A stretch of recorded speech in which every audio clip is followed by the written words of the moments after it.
Hi friends, எல்லோருக்கும் வணக்கம். என்னடா இது அம்மிக்கல் ஆட்டிகிட்டு இருக்கான்னு பார்க்குறீங்களா? ரொம்ப நாள் ஆசை, இன்றைக்கி கொஞ்சம் ஆப்பத்துக்கு போட்டு ஆட்டலாமே அப்படின்னு சொல்லிட்டு இப்போ தான் ஃபஸ்ட் டைம் ட்ரை பண்ணியிருக்கேன். ஏதோ ஆட்டிகிட்டு இருக்கேன். இது நம்ம நேரத்தை மிச்சப்படுத்துறதுக்காக கண்டுபிடிக்கப்பட்ட ஒரு எலக்ட்ரானிக் ஐட்டம் தான் கிரைண்டர்ஸ். சரியா? இதில் ஆட்டினா ரொம்ப லேட் ஆகும், அதனால் சீக்கிரமாக நம்மளால் ஆட்ட முடியும் அப்படின்னு.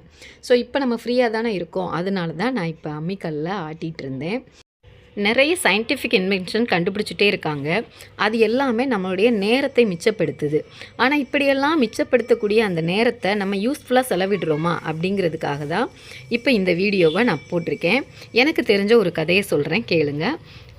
ஒரு நாளைக்கு 86,400 ரூபா உங்கள் அக்கௌண்ட்டில் பேங்க்கில் போடுறாங்க அப்படின்னா, யாரோ ஒருத்தர் போடுறாங்க. ஒரே ஒரு கண்டிஷன், அந்த மொத்த ரூபாயும் நீங்கள் அன்னைக்கே செலவு பண்ணணும். அப்படின்னா நீங்கள் எப்படி செலவு பண்ணுவீங்க, என்ன செய்வீங்க, கொஞ்சம் யோசிச்சு பாருங்கள்.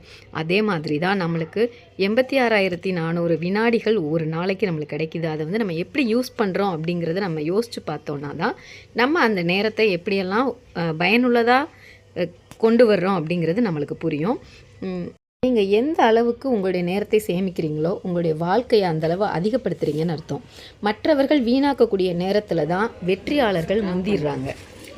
அது எப்படிங்க நேரத்தை சேமிக்கிறது அப்படின்னு கேட்குறீங்களா?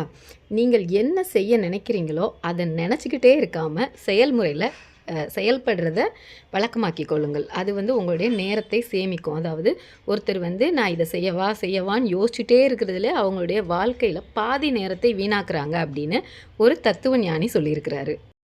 நீங்களாகவே உங்களுக்குரிய நேரத்தை ஒதுக்கிக்கணும். அப்படி இல்லைன்னா உங்களுக்கு எப்பயுமே போதுமான அளவு நேரம் இருக்காது.